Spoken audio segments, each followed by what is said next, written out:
बच्चों, हमें दिया है यदि एक त्रियक रेखा दो रेखाओं को इस प्रकार प्रतिच्छेद करे, यानी कि एक त्रियक रेखा दो रेखाओं को इस प्रकार प्रतिच्छेद करे कि संगत कोणों के युग्म के समद्विभाजक, यानी कि इसके समद्विभाजक परस्पर समांतर हो। तो बच्चों, यहां पर हमें कोई चित्र नहीं दिया गया, फिगर नहीं दिया, तो हमें ये फिगर खुद बनाना पड़ेगा। वो कैसे बनेगा हमें ध्यान देना पड़ेगा।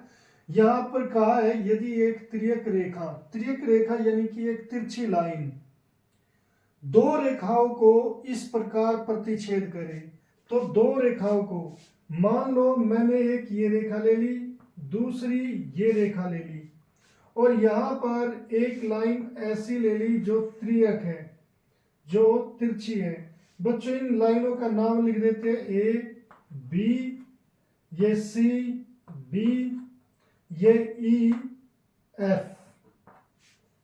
यहां पर ये एक त्रियक रेखा है जो ए बी और सी डी को काटती है, मगर किस जगह पर काटती है? मान लो इन पॉइंट्स को भी हमें मानना पड़ेगा। ई एफ तक हो चुका है, ये जी एच पर काटती है। फिर वो कहता है कि संगत कोणों के युग्म के समद्विभाजक। अब बच्चों, यहां पर ये संगत कोणों के युग्म, यानी कि संगत कोण, कोई हमें संगत कोण लेना पड़ेगा। ये हमारा क्या होता है? ये संगत कोण,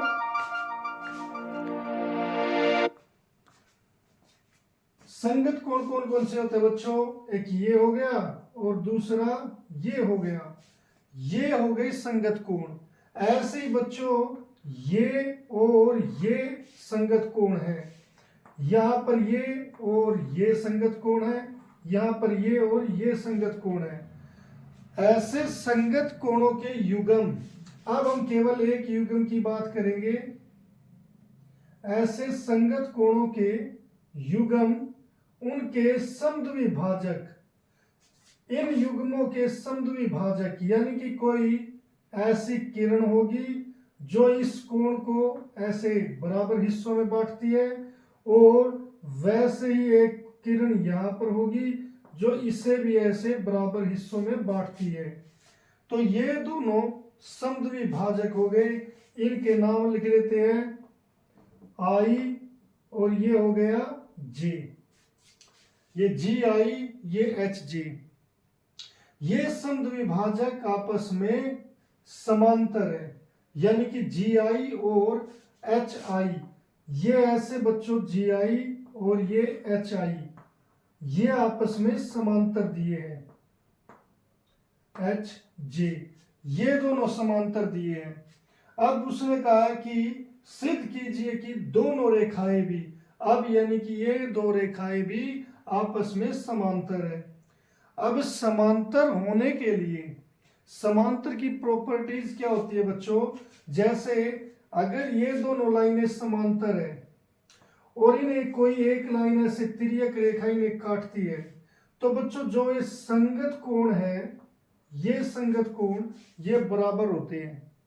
और अगर किसी दो लाइनों पर एक तिर्यक रेखा, ध्यान से समझिए इस बात को, अगर दो समांतर रेखाएं दी है तो उनके ये संगत कोण, और ये कोई तिर्यक रेखा जो उन्हें काटती है, तो उनके जो संगत कोण है वो बराबर होते हैं। ये कोण इसके बराबर होगा।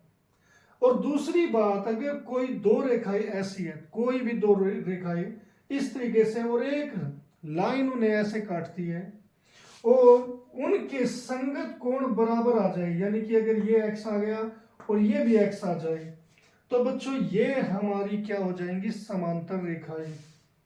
अब मुझे जो ये सिद्ध करना है कि ए बी और सी डी दोनों समांतर है, तो मुझे एक तिर्यक रेखा ढूंढनी पड़ेगी इन दोनों की, यानी कि एक ऐसी रेखा जो इन दोनों को काटती है, वो है ई एफ, जो इन दोनों को काटती है। और फिर इस तिर्यक रेखा पर बने दो संगत कोण, यानी कि जैसे ये कोण और ये कोण, ये संगत कोण बराबर दिखाने पड़ेंगे।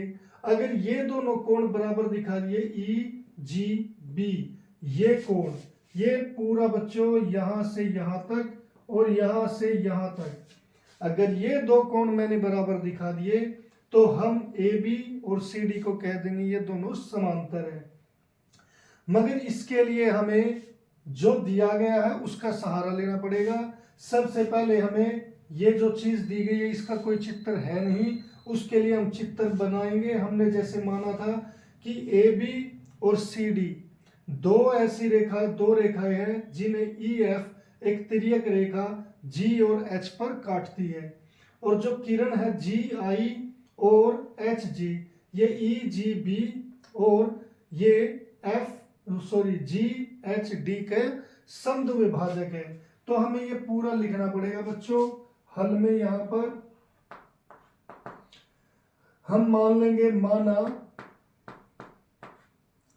ई एफ एक तिर्यक रेखा, एक ई एफ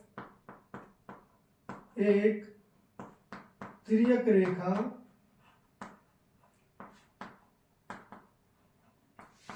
दो रेखाओं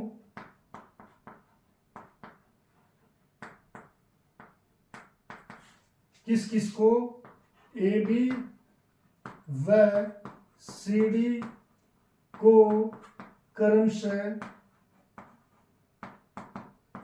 का मतलब होता है बच्चों, अब जैसे मैं लिखूंगा क्रमशः जी व एच, यानी कि जी पॉइंट ए बी पर है और एच पॉइंट सी डी पर है, तो इसलिए क्रमशः लगाते हैं जी व एच पर प्रतिच्छेद करती है, प्रतिच्छेद करती है।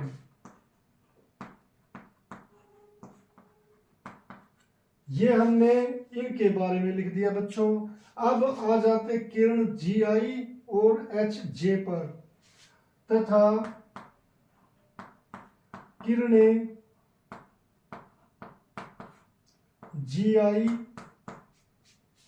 व एच जे क्रमशः, फिर इसमें भी क्रमशः बच्चों कोण ई जी बी, यानी कि यह ई जी बी तथा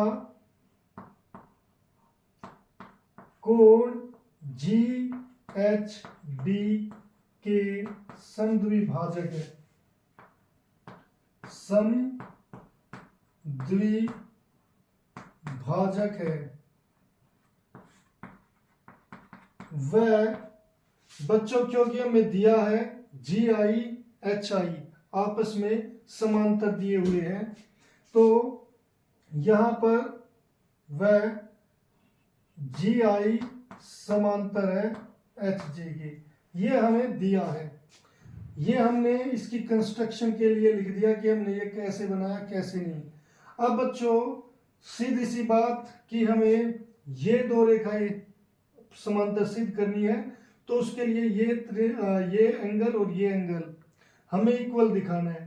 मगर यहाँ पर क्योंकि ये जी आई और एच जे दोनों समांतर हैं, दोनों समांतर है, तो ये कोण और ये कोण दोनों संगत कोण, यानी कि मैं इसकी बात कर रहा हूं एक्स, और ये कोण यानी कि ई जी आई और जी एच आई, ये दोनों कोण क्या हो जाएंगे, संगत कोण हो जाएंगे। दोनों समांतर है तो क्या हो जाएगी, ये इक्वल हो जाएंगे। अब यहां पर हम लिखेंगे क्योंकि जी आई समांतर है एच जे के, तो इसीलिए बच्चों जो कोण है ई जी आई ये किसके इक्वल हो जाएगा, कोण जी एच जे के, जी एच जे के। और ये कौन से कोण है बच्चों, ये क्या है, संगत कोण। हमने यहाँ पर रीजन में भी लिख दिया, कारण में संगत कोण, हमने यहाँ पर संगत कोण लिख दिया। अब बच्चों दूसरी बात, क्योंकि जी आई ई जी बी का समद्विभाजक है और एच जे GHD का समद्विभाजक विभाजक है। तो बच्चों जो ये कोण है EGB और EGB कोण किसके डबल हो जाएगा, EGI के दुगना हो जाएगा, क्योंकि ये दोनों कोण बराबर हो जाएंगे XX और ये भी क्या हो जाएंगे XX। तो इस तरीके से ये दोनों कोण बराबर हो जाएंगे। अब यहां पर लिखे, ये पहला रीजन हो गया। अब लिखो क्योंकि GI व HJ क्रमशः कोण EGB व कोण GHD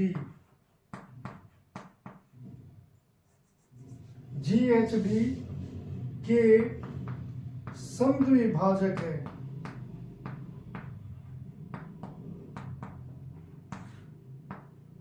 इसीलिए कोण E, बच्चों हमें ये EGI और IGB ये दोनों कोण बराबर हो जाएंगे। EGI किसके इक्वल हो जाएगा बच्चों, वो IGB व हम यहां पर ये लिख सकते हैं कोण EGB, ये पूरा कोण बच्चों EGB यहां से यहां तक ये किसके इक्वल हो जाएगा, 2, यहां पर मैं अभी इसे साफ कर रहा हूं, ये किसके इक्वल हो जाएगा, 2 कोण EGI के, इसके बराबर हो जाएगा। यहां पर बच्चों हम इसे समीकरण 1 भी दे लेते हैं। इसी प्रकार बच्चों जो ये कोण है GHD, ये कोण ये इसके दुगना हो जाएगा। इसी प्रकार कोण GHD क्या हो जाएगा, 2 गुना हो जाएगा किसके, GHJ के। और बच्चों GHJ किसके इक्वल है, EGI के, तो ये किसके इक्वल हो जाएगा, EGI के, EGI के। यहां पर लिख देते हैं समीकरण 1 द्वारा,